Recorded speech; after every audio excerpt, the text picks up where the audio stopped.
Assalamualaikum warahmatullahi wabarakatuh. Perkenalkan, saya Ikhwan Rialdi Siregar, NIM 20208017, Program Studi Tadris Biologi, Fakultas Tarbiyah Ilmu Kejuruan Institut Agama Islam Negeri Padang Sidimpuan. Pada kesempatan kali ini, saya akan membuat video pembelajaran tentang annelida untuk melengkapi tugas dari mata kuliah Praktikum Zoologi dengan dosen pengampu Rafea Husni MPD. Baik, di sini saya akan menjelaskan tentang habitat dari cacing tanah. Cacing tanah habitatnya di tempat-tempat yang tanahnya lembab atau yang memiliki unsur air tinggi.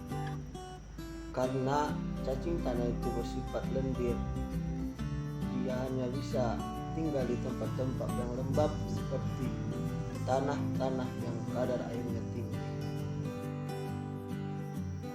Itulah habitat dari cacing tanah yang saya jelaskan barusan. Baik, di sini akan saya menjelaskan tentang struktur tubuh dari cacing tanah dari filum annelida. Struktur tubuh cacing tanah terbagi menjadi dua. Yang pertama bagian depan atau yang disebut dengan interior, yang terakhir bagian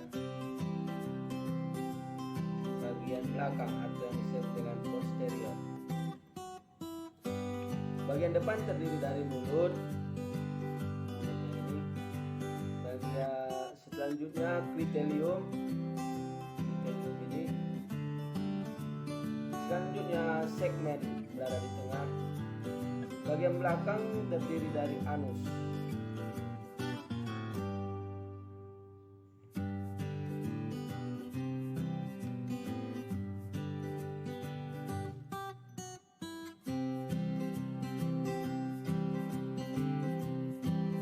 Selanjutnya saya akan menjelaskan sistem pernapasan dari cacing tanah.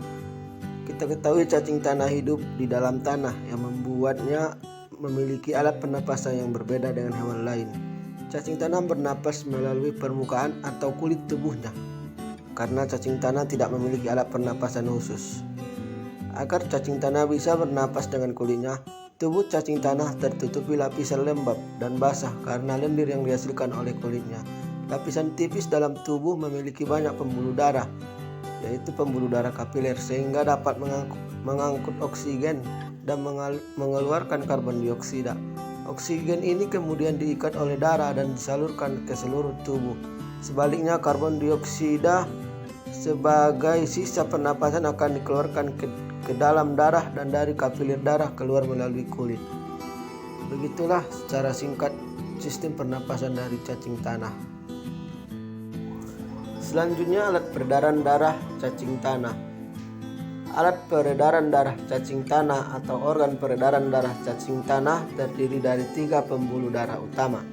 Yang pertama, lengkung aorta yang berada di depan. Yang kedua, pembuluh darah perut atau yang biasa kita disebut ventral berada di tengah-tengah. Dan yang terakhir, pembuluh darah punggung yang berada di dekat dari pembuluh darah ventral. Lengkung aorta pada cacing tanah bekerja seperti jantung pada hewan mamalia lainnya, sehingga lengkung aorta ini disebut sebagai jantung pembuluh darah oleh cacing tanah. Selanjutnya, sistem reproduksi cacing tanah. Sistem reproduksi cacing tanah bersifat hermafrodit atau setiap cacing tanah memiliki alat kelamin jantan dan alat kelamin betina sekaligus. Meskipun begitu, untuk bereproduksi mereka harus melakukan perkawinan silang dengan cara bertukar spermatozoid, melekatkan bagian depannya atau anterior dengan posisi saling berlawanan. Dari hasil perkawinan ini kemudian akan dihasilkan kokon atau butir telur yang nantinya akan terlepas dari tubuh cacing. Lalu kokon tersebut akan menetas menjadi cacing baru.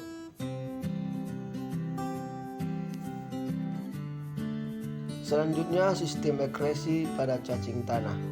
Cacing tanah memiliki organ ekskresi berupa nefridium. Fungsi nefridium mirip dengan ginjal vertebrata, yaitu mengeluarkan zat sisa metabolisme dari tubuh.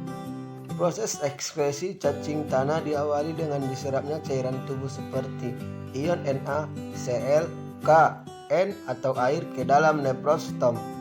oleh gerakan silia dan otot sadar. Saat cairan mengalir melalui tubulus nefrik, terjadilah proses penyerapan air, ion Na, Cl, dan K.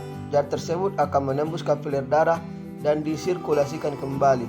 Sementara itu, zat yang tidak dibutuhkan seperti sampah nitrogen dan air akan ditampung di kantung kemih sebelum diekskresikan keluar melalui nephridiotor atau yang disebut dengan anus.